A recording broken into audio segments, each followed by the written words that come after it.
Good evening, ladies and gentlemen. Welcome to our MISAD Bulletin. And now we shall start with our headlines.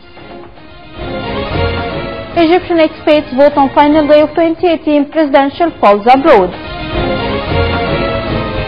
Turkey says its forces take control of Syrian town of Afrin.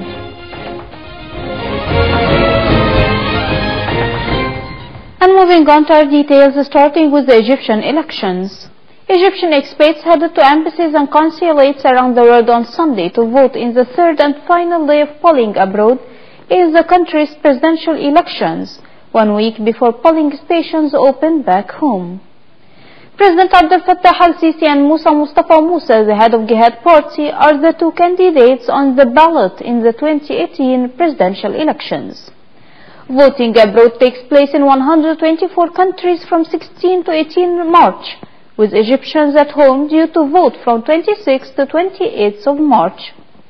Meanwhile, polling facilities in most countries opened for voting at 9 a.m. local time on Sunday and due to close at 9 p.m. Onto the Syrian profile, Turkish president said on Sunday that allied Syrian forces have taken total control of the town center of Afrin, the target of a nearly 2-month-old Turkish offensive against a Syrian Kurdish militia, which said fighting was still underway. President Recep Tayyip Erdogan said the Turkish flag and the flag of the Syrian opposition fighters have been raised in the town, previously controlled by the Kurdish militia known as the People's Defense Units.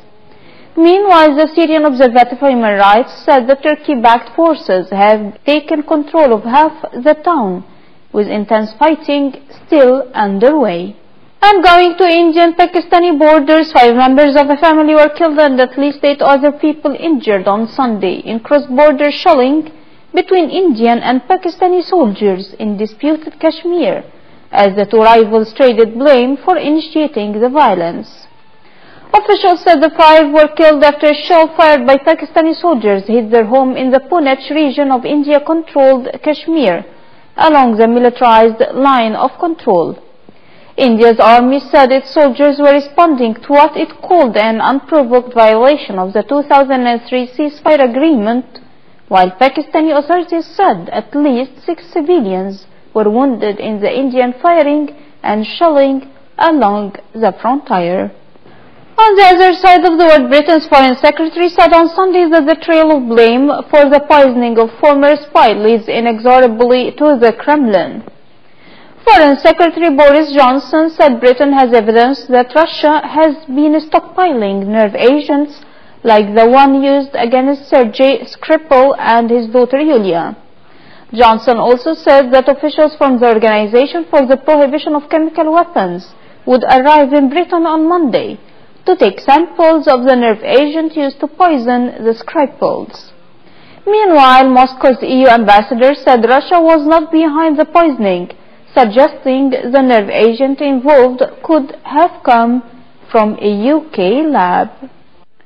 On to Brexit profile, Britain should consider postponing Brexit because there may not be enough time to strike a deal with the European Union before the UK leaves the bloc a year from now. The House of Commons exiting the EU committee said on Sunday if major aspects of the future relationship with the EU remain unsettled by October, Britain should seek a limited extension of its EU membership. It's worth mentioning that Britain and the EU want a deal on future relations settled by the fall so national parliaments can approve it before Britain officially leaves the 28-nation bloc on March 29, 2019.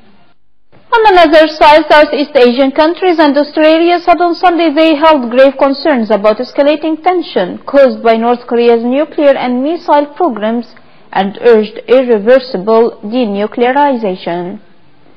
We strongly urge the DPRK to immediately and fully comply with its obligations under all relevant United Nations Security Council resolutions, according to what the Association of Southeast Asian Nations and Australia said in a joint declaration.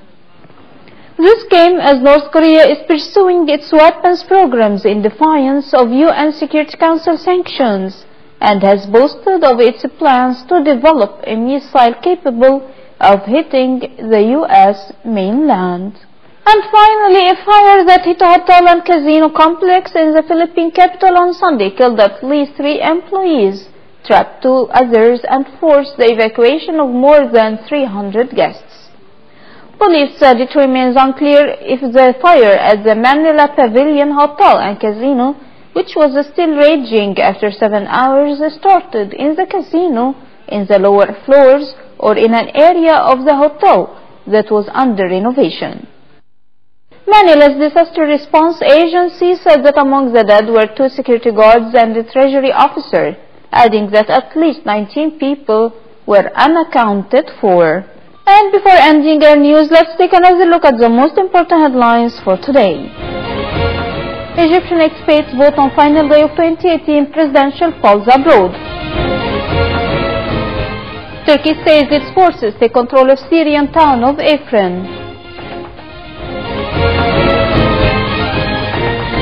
And we reached the end of our MISAT bulletin for today. Thank you for joining us and see you tomorrow in a new bulletin.